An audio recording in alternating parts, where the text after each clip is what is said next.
안녕하세요. 창업순에게 신대표입니다. 잘들 지내고 계시죠? 이번에 코로나 때문에 다양한 사업들이 사업기간이 연장되거나 기존에 3월에 나와야 될 또는 2월에 나와야 될 사업들이 조금 늦게 나오고 있어요. 그래서 제가 하나 또 여러분들에게 도움이 될 만한 창업 사업을 가지고 왔습니다. 바로 1인 창조기업 마케팅 지원 사업이라는 사업입니다. 지원 내용은 마케팅 사업비를 지원해 주는데 유형 A 그리고 B, C 세 가지 종류로 나눠져 있고요. 금액 같은 경우에는 A 1200만원, B 800만원, 그리고 C 500만원으로 이렇게 총 3갈래로 나눠져 있습니다. 지원 항목은 다 동일합니다. 멀티미디어, 디자인, 광고, 그리고 전시, 시장조사, 인증 획득 이렇게 나눠져 있고요. 여기서 말하는 인증 획득이라고 하면 상표 출원, 특허 출원 이런 내용들이 있습니다. 근데 해당 사업 기간 안에 등록까지는 못하는 걸로 제가 인지를 하고 있어요. 왜 그러냐면 상표 출원 같은 경우에는 뭐 3개월 이내면은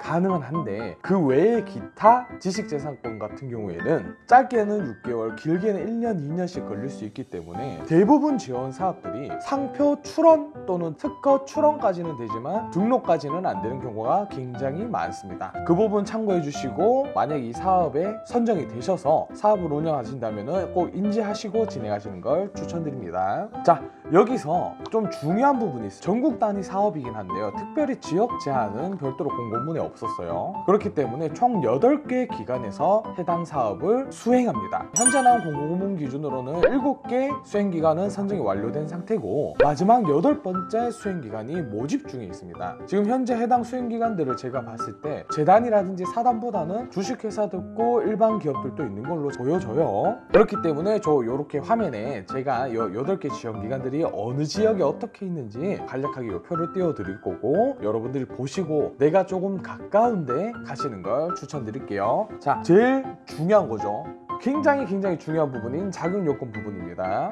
우선 조건이 있어요. 예비도 되고 기창업도 되는데 뭐 특별히 연수를 정해놓진 않았어요. 근데 1인 창조기업 지원센터에 입주 중인자만 됩니다. 입주 중인자. 지금 해당 공고문에서는 1인 창조 지원센터 입주 조건 또는 입주 기간에 대해서 언급이 되어 있지 않기 때문에 요 입주하고 계시는 분들이 좀 잘 아실 거라고 생각합니다. 찾아봐야 되긴 하는데 지금 뭐 당장 한다고 될 일은 아니라서 우선 이 정보를 빨리 전달해 드려야 될 것 같아서 우선 이 영상을 찍고 있어요. 그리고 또 하나 체크하셔야 될 부분이 단순하게 입주해서 될 일이 아니고 이 해당 공고일이 3월 1일자에 났다. 그럼 공고일 기준으로 입주한 사람에 한해서거든요. 그러면은 그 이전에 입주한 사람들은 돼요. 공고일 기준. 만약에 이 공고가 끝나는 시점에 입주하게 된다라고 했을 때는 안 된다라고 판단하시면 됩니다. 신청 기간은 4월 7일 17시 저녁 5시까지고요. 평가 절차는 간단합니다. 자격 검토를 하고요. 서류 평가를 합니다. 그리고 현재 코로나 때문에 대부분의 사업들이 발표 평가를 안 하고 있어요. 그래서 어떤 의미에서는 내가 이런 서류 사업 계획서를 잘 꾸며주신다라고 하면은 굉장히 좋은 기회가 될 수 있습니다. 왜냐면 사업의 종류에 따라서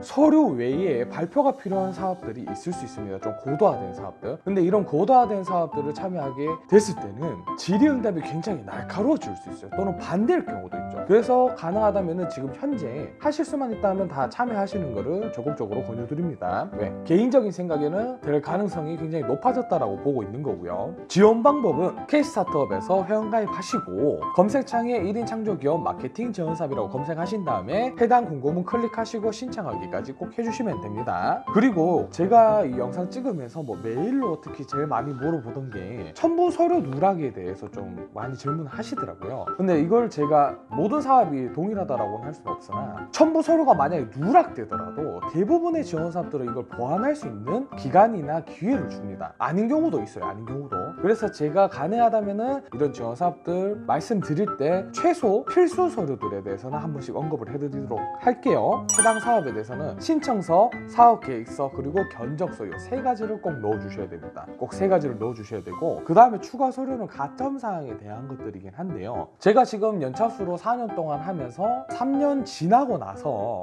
충족이 되더라고요. 근데 그전에는 요즘에는 이런 가점 사항들이 없어서 사실 내본 적이 없어요. 내본 적이 없어서 저는 이제 중요성을 못 느끼긴 한데, 제가 심사위원 가면서 좀 많이 느꼈어요. 사업계획서를 작성하고 심사위원들이 평가를 해서 점수를 매기잖아요. 그러면 이 점수가 예를 들어서 90점이 넘어야 되는데 88점인 거예요. 근데 나는 이 서류를 제출할 때 가점 사항을 제출한 거예요. 그럼 최종 결과에서 점수 매길 때 2점이 가점이 되기 때문에 안 될 수도 있던 게 될 수도 있는 거예요. 그렇기 때문에 여러분들은 이런 가점 사항들을 좀 오밀조밀하게 잘 따져보고, 제 개인적인 발언입니다, 애매하다 싶더라도 이런 가점 사항과 관련된 서류라도 제출하시는 거를 추천드립니다. 물론 이거는 심사위원들마다 받아들이는 시각이 다를 수 있어요. 아, 얘는 말을 잘 못 알아듣네, 아, 얘는 굉장히 하고 싶어 하네, 이렇게 개인적인 견해가 달라질 수 있기 때문에 제 말이 정도는 아닙니다. 하지만 저는 그렇게라도 내 자신을 피력하거나 이 사업에 대해서 하고자 하는 그 의지를 피력하고 싶은 마음이 좀 강합니다. 그래서 이 영상에서 알려드릴 지원 사업은 여기까지고요. 궁금하신 사항은 댓글이라든지 이메일 얼마든지 자유롭게 주셔도 됩니다. 근데 제가 본업을 같이 이렇게 하면서 영상을 찍다 보니까 댓글을 놓치는 경우도 사실 종종 생겨요. 그리고 이메일 또한 마찬가지고요. 그렇기 때문에 혹시나 하루가 지났는데도 제가 피드백이 없다, 그럼 죽었는지 살았는지 확인하는 겸 다시 한번 댓글이나 메일을 좀 부탁드릴게요. 여러분 항상 창업 파이팅 하시고 잘 되실 겁니다. 그럼 여러분 오늘도 파이팅 하시고, 제가 다음 영상에서는 더 좋은 영상, 더 많은 정보 드릴 수 있도록 노력하겠습니다. 그럼 안녕.